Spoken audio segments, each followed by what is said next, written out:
Are you saying the government failed to admit their own involvement in the last NSAS protest in the country? Yes, it was widely reported. The government itself, when they received the white paper recommendations of the NSAS panel, they kicked against the recommendations of the panel. And, they made it appear like the panel dropped. Meanwhile, it was the same government that set up the panel of inquiry. You understand? So why did you set up the panel of inquiry when you knew that you were not going to take the recommendations of the panel, and that when you knew that you are going to waste the time of Nigerians, you are going to waste the time of the panel, the time of the media covering the panel? So it was a huge letdown for people who had expected something tangible to be done at the end of that panel of inquiry. Even the federal government, remember that it took President Muhammadu Buhari several days before he could address the nation about the NSAS.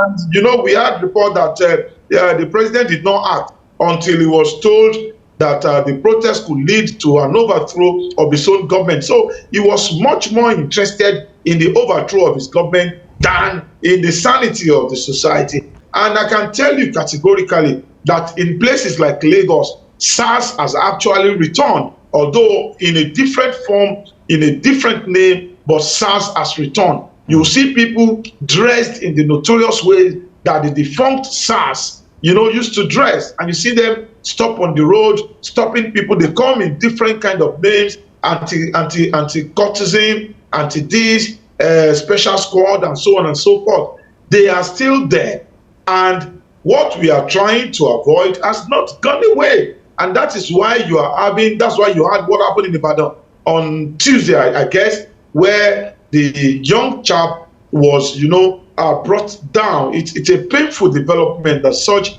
a young man who is, serious about his future could be sacrificed by the nation or by the organization that is expected to protect him. By the way, let's commiserate with that family and the people of Oyo State. Is the Nigeria police more of a threat to citizens than criminals? The answer is, you and I know the answer. Nigeria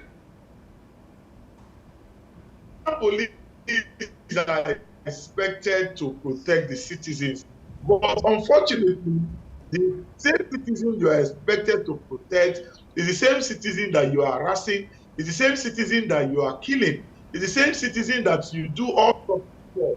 Let's take this example. The Oyo State government is trying to push all the blames on the reckless driver, the father of the boy that died.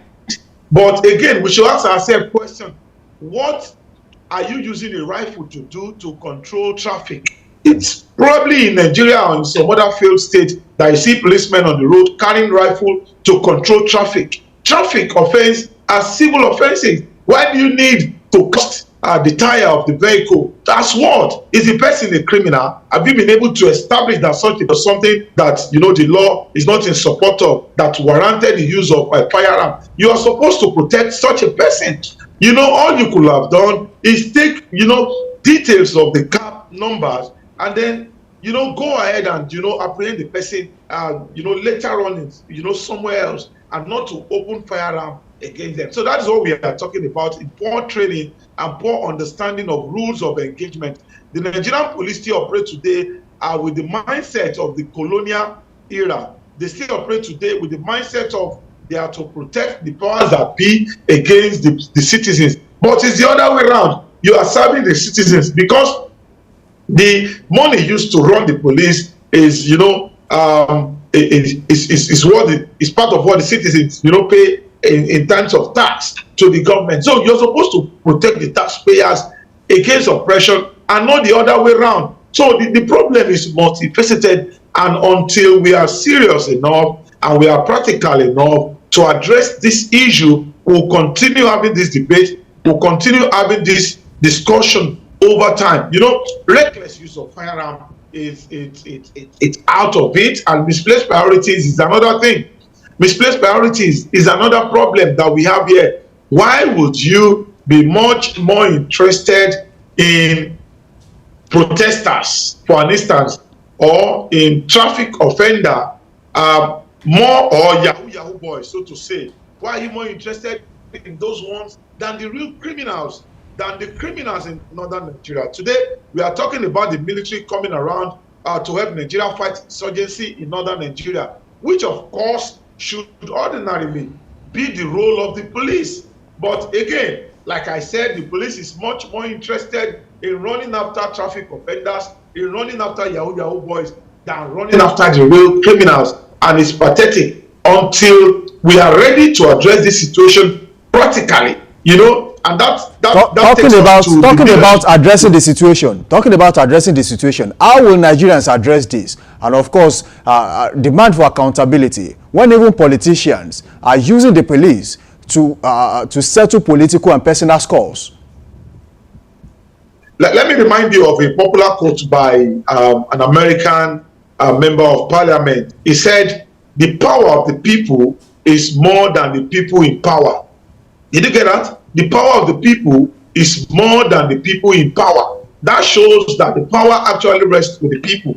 But when you choose, you know, corrupt politicians ahead of, you know, politicians whose records, you know, when you support politicians based on ethnicity, religion, and party affiliation, you keep on having situations like this. So part of the problem is this: the leadership of the police, they keep on paying lip service to their oversight function.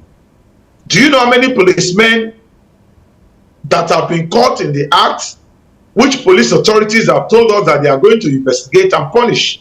Now tell me, after the announcement of the investigation, tell me how many times the police came back to tell us that the investigations have been concluded, and this is the result of our findings, and this is action that we are going to take.